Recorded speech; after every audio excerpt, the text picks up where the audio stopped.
I'm Scott Stein, and in front of me is the Acer Timeline U M5-481TG. Now, if you're shopping back to school time, what are you looking for? A very affordable laptop, and maybe something that's like an ultrabook, these super thin laptops that are popping up everywhere, but are pretty expensive. Well, this Acer Spire is one of the most affordable ultrabooks for what it packs under the hood that I've ever seen. At $779, this 14-inch laptop, I kind of call it a laptop more than an ultrabook, and I'll get to that in a sec, carries in it NVIDIA graphics, a DVD drive, and a 500 gigabyte hard drive, a standard hard drive with a little bit of SSD cache to make it run a tiny bit faster. So what, you ask, makes that different from a regular thin laptop?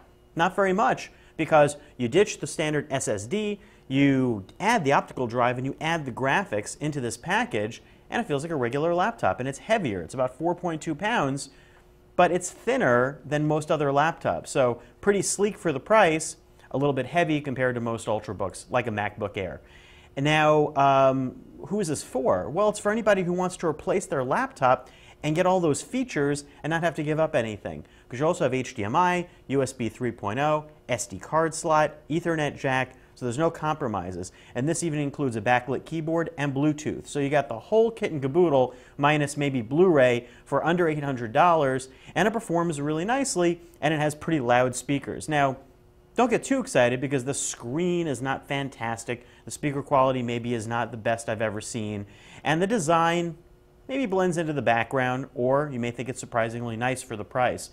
But in this configuration, it really can't be beat, especially if you're looking for anything that includes graphics like the NVIDIA GeForce GT640 graphics that are in here, which perform about twice the speed of what you would get on Intel integrated graphics. So if you're a gamer and you want to play some mainstream games, you really can on this. Now, with the 1366 by 768 resolution display, I wouldn't really call this a gaming laptop because you're not going to be able to crank up the resolution to anything that you would consider high-end.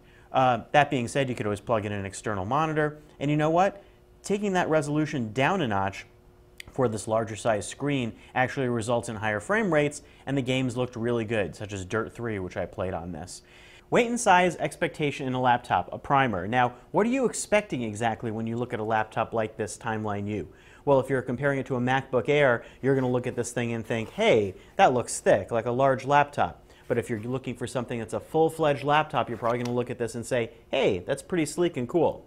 That's the type of thing I mean about what you categorize this as an ultrabook compared to a laptop. Maybe I'd call this a thinner top or some sort of an in-betweener, sort of like the Sony Vaio S. Now, you know, considering all that it packs under the hood, I forgive it and I think it's great. There are other laptops like the Toshiba Satellite U45 that are about this size that don't pack as much under the hood. Add it all up, and this is a deal that's hard to turn down if you're looking to only spend about $800 and get one of the thinnest laptops out there.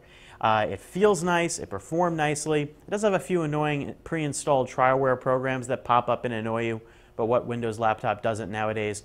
And hey, Acer, nice job. The Timeline U M5-481TG is a pretty sleek laptop. I'm Scott Stein, and that's my look at one of the best budget ultrabooks I've seen to date, the Acer Timeline U M5-481TG.